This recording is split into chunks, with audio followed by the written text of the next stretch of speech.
শাসন করার যদি কখনো দরকার হয়, স্বামী হোক আর স্ত্রী হোক বা সাধারণ মানুষের ক্ষেত্রে এটা প্রযোজ্য। রাগের মাথায় কখনো শাসন করবেন না। শাসন করতে হলে মাথা গরম হয়ে গেছে, একটু সবর করবেন, ঠান্ডা মাথায় শীতল মাথায় তারপরে শাসন করবেন। যখন রাগ উঠছে তখন কিছু বলতে যাবেন না। আপনার রাগ উঠছে আজকে, আপনি নিয়ত করেন আগামী 24 ঘন্টা পর এটার আমি বিচার করব, একটা বিহিত করব, এটার আমি কিছু একটা করে ছাড়বো। 24 ঘন্টা টাইম নেন, ইনশাআল্লাহ আপনি নিশ্চিত থাকেন 24 ঘন্টা পর যদি আপনি এটা নিয়ে বসেন তাহলে আপনার এই বসাটা অনেক বেশি হবে ন্যায়সঙ্গত। এটাতে কোনো প্রকার সীমালঙ্ঘন থাকবে না, রাগের চোটে অন্যায় আচরণ হবে না, জুলুম হবে না, বাড়াবাড়ি হবে না, যথাযথ শাসন হবে।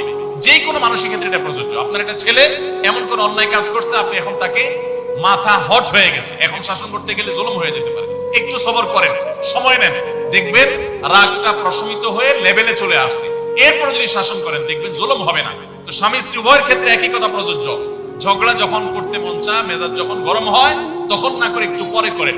আমি সৌদি আরবে প্রবাসে যখন ছিলাম আমি দেখেছি অনেক বাংলাদেশি ভাইরা, তখন নেটের এত বেশি প্রচলন ছিল না, তারা মোবাইলে একটার পর একটা কার্ড রিচার্জ করতো 50 রিয়াল 100 রিয়াল দিয়ে। কেন? শুধুমাত্র বউয়ের সাথে ঝগড়া করার জন্য। কিসের জন্য? কারণ কথা বলতেছে, মনে করেন কোন একটা বিষয় নিয়ে তুমুল বিশ্বযুদ্ধ বেঁধে গেছে দুজনের, এখন এই পাশ থেকে ওই পাশ থেকে কথা চালাচালি ঝগড়াঝাটি চলতেছে, চিল্লানি চেঁচামেচি, হঠাৎ করে লাইন কেটে গেছে, ব্যালেন্স শেষ, দৌড় দিয়ে চলে গেছে দোকানে, এই তাড়াতাড়ি একটা কার্ড দেন ভাই, তাড়াতাড়ি রিচার্জ করতেছে। কেন? তাকে এখন কি করতে হবে? অসমাপ্ত ঝগড়ার সেকেন্ড ইনিংস শেষ করতে হবে। আবার কার্ড শেষ হয়ে যাচ্ছে, ইনিংস ঘোষণা হয়ে গেছে, আবার যে সে কার্ড রিচার্জ করে থার্ড ইনিংসে ঝগড়া করছে। কত বড় বেকুব চিন্তা করে, কত বড় নির্বুদ্ধিতা।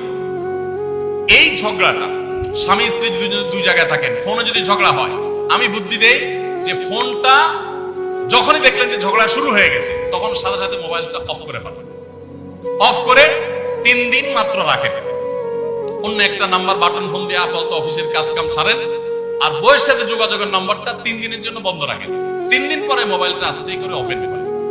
এবার নিয়তি করেন যে ঝগড়া এটাই হবে। বরে বলবেন, দেখো তোমার সাথে ঝগড়া এখানে এই পর্যন্ত থামতেছে, আমরা এখান থেকে আবার শুরু করবো ইনশাল্লাহ 3 দিন পর। 3 দিনের বিরতি দিচ্ছি, যুদ্ধ বিরতি, যথারীতি 3 দিন পরে আমরা আবার শুরু করব।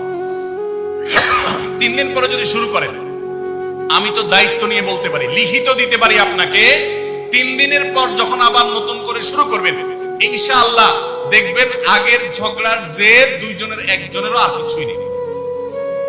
এখন বউরে যদি বলেন 3 দিন পরে ফোন দিয়ে বলেন, হ্যাঁ বলো তুমি জানি কি বলতেছিলা, দেখবেন যে আর কথা খুঁজে পায় না। আর আপনিও যদি বলেন যে হ্যাঁ আমি জানি কি বলতেছিলাম, দেখবেন এখন ঝগড়া করে জুত পাবেন না, গিয়ার একেবারে নরমালে চলে আসছে। এই জন্য ভাইরা, রাগ যখন হয় ওই টাইমটাতে ঝগড়াঝাটি করতে হয় না। তাহলে সেক্ষেত্রে দাম্পত্য জীবনে অশান্তি থেকে অনেকখানি বাঁচা যায়। যে ঠিক আছে আমরা ঝগড়া করবো, এই বিষয়ে আমরা এখন কথা বলবো না, কালকে কথা বলবো, একটু অপেক্ষা করেন, উভয়ের জন্য সেখানে কল্যাণ।